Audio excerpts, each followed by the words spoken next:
ঢাকায় যারা খাওয়া দাওয়ার পাশাপাশি একটু রিল্যাক্স সময় কাটাতে চান তাদের জন্য এই যে রেস্টুরেন্টটি এটি একটি ভালো প্লেস হতে পারে।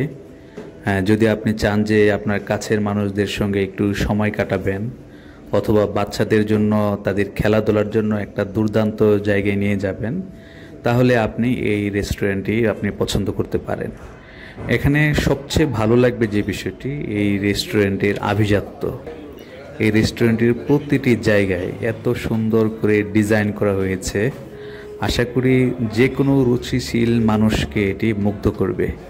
একেবারে সিঁড়ি থেকে শুরু করে কাউন্টার, রান্নাঘর, খাবারের টেবিল, এমনকি বাথরুম পর্যন্ত প্রতিটি বিষয়ে গ্রাহকদের রুচির দিকে কিন্তু খেয়াল রেখেছেন এই রেস্টুরেন্ট মালিকরা। আমাদের ঘুরে অন্তত এটাই মনে হলো যে যাতে কোনো গ্রাহক গেলে যাতে খারাপ না লাগে সে ধরনের সব ব্যবস্থা এখানে করা হয়েছে। এখানে আপনি নর্মালি খেতে আসতে পারেন অন্য রেস্টুরেন্টগুলিতে আমরা যেটি করি, অথবা আপনি বার্থডে পার্টি করতে পারেন, বিয়ের আয়োজন করতে পারেন, আপনার বন্ধুদের নিয়ে পার্টি করতে পারেন, নাচ গান সব ধরনের ব্যবস্থার কিন্তু এখানে রয়েছে।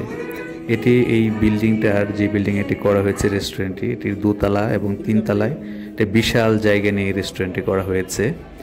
আপনি চাইলে এখানে একসঙ্গে 4টি পার্টি চালানো যাবে। এত বড় জায়গা, আপনি এটাকে নানাভাবে এখানে এনজয় করতে পারবেন। তবে যে আয়োজনই আপনি করেন না কেন, আপনার বাইরে থেকে কিন্তু এখানে খাবার নিয়ে আসতে পারবেন না, অথবা যে আপনার পার্টির জন্য বাইরে থেকে খাবার অর্ডার সেটা করা যাবে না। খাবারটা এখান থেকে নিতে হবে। এই ভিডিওর শেষ দিকে আমি এই রেস্টুরেন্টের যে খাবারের দাম, খাবারের যে লিস্টটা সেটা আমি দিয়ে দেব। তবে আমাদের যেটা মনে হয়েছে খাবারের মান বেশ ভালো, খেয়ে আশা করি খারাপ লাগবে না। এই যে হোটেলটি, এটির যে মূল উদ্যোক্তা তারা কিন্তু লন্ডনের একটা ব্যবসায়ী গ্রুপ ছিলেন। বলা হয়ে থাকে যে তারা আসলে টাইটানিকের আদলে এই রেস্টুরেন্টটাকে ডিজাইন করতে চেয়েছিলেন। তারা মানে খুব রুচিশীল একটি ব্যবসায়ী গ্রুপ ছিল এবং তারা চেয়েছিলেন যে খুব অভিজাতভাবে যাতে রেস্টুরেন্টটি সাজানো হয়, সেভাবেই তারা সাজিয়েছিলেন। তবে যে কোনো কারণে হোক, হয়তো ব্যবসায়ী সেভাবে তারা লাভবান হন নাই, সে কারণে তারা এই রেস্টুরেন্টটি ছেড়ে দিয়েছেন। বর্তমানে নতুন আরেকটি ব্যবসায়িক গ্রুপ এই রেস্টুরেন্টটি পরিচালনা করাচ্ছে।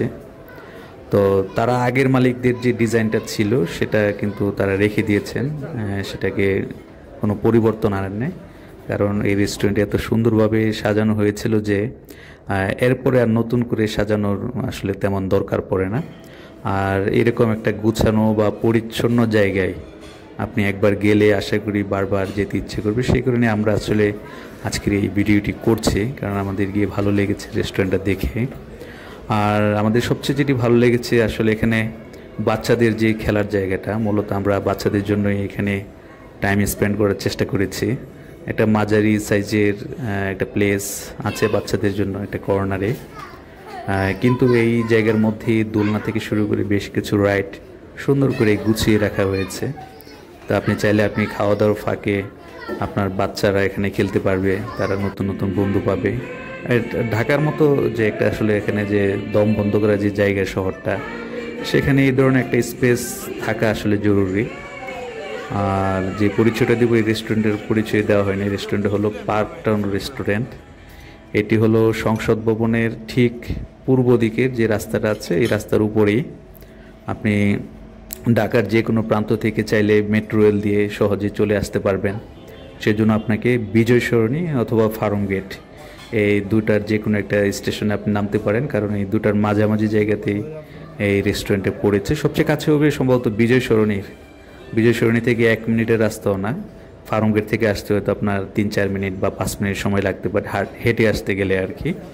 তো আপনি বাসে বা ব্যক্তিগত গাড়িতেও আপনি ঢাকার যে কোনো জায়গা থেকে আসতে পারেন, কারণ এই জায়গাটা খুবই একটা ভালো প্লেস বলবো। কারণ এটার আশেপাশে কিন্তু ফার্ম গেট, বিজয় সরণি, আগারগাঁও, সংসদ ভবন, মানে ঢাকার যে কমন গুরুত্বপূর্ণ জায়গাগুলি এটার একটা মাঝামাঝি জায়গায় পড়েছে। সেই কারণে যে কোনো যানবাহনে বা যে কোনো সময় যে কোনো জায়গা দিয়ে আপনি এই জায়গাটা থেকে ঢুকতে পারবেন। চতুর্দিকে রাস্তা আছে বলা যেতে পারে।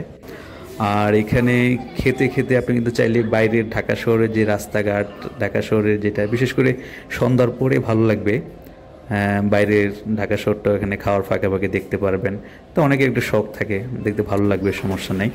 আর প্রচুর স্টাফ রয়েছে এখানে, তাদেরও যথেষ্ট আন্তরিক মনে হয়েছে। আর আপনি শুক্রবার শনিবার মানে ওই রকম ভিড় থাকে না, বাট এই রেস্টুরেন্টটার মূলত বিজনেসটা আমরা যেটা দেখি যে শুক্র এবং শনিবারেই এটা একটু সরগরম থাকে। এর বাইরে বাকি যে 5 দিন সেটা কিন্তু মোটামুটি ফাঁকাই থাকে এই রেস্টুরেন্টটা। সেই কারণে আপনি চাইলে অনেকটা সময় একটু খেয়ে আপনি অনেকটা সময় এখানে কাটাতে পারবেন। বাচ্চা কাচ্চা নিয়ে তারা অনেকক্ষণ খেললো, সেভাবে আপনি এখানে সময় কাটাতে পারবেন। আর মধ্যরাত পর্যন্ত এই রেস্টুরেন্টটা খোলা থাকে। আজ এই পর্যন্তই। আপনি কখনো গিয়ে থাকলে কমেন্টে রিভিউ জানাতে পারেন, তাহলে অন্যরা এখানে যাওয়ার বিষয়ে সিদ্ধান্ত নিতে অন্যদের সুবিধা হবে। আর এরকম আরও ভিডিও পেতে চাইলে আমাদের চ্যানেলটি সাবস্ক্রাইব করে আমাদের সঙ্গেই থাকুন। আর লাইক কমেন্ট করতে কিন্তু ভুলবেন না। আর খাবারের দাম এবং যোগাযোগের নাম্বারটি এই ছবি থেকে দেখে নিন।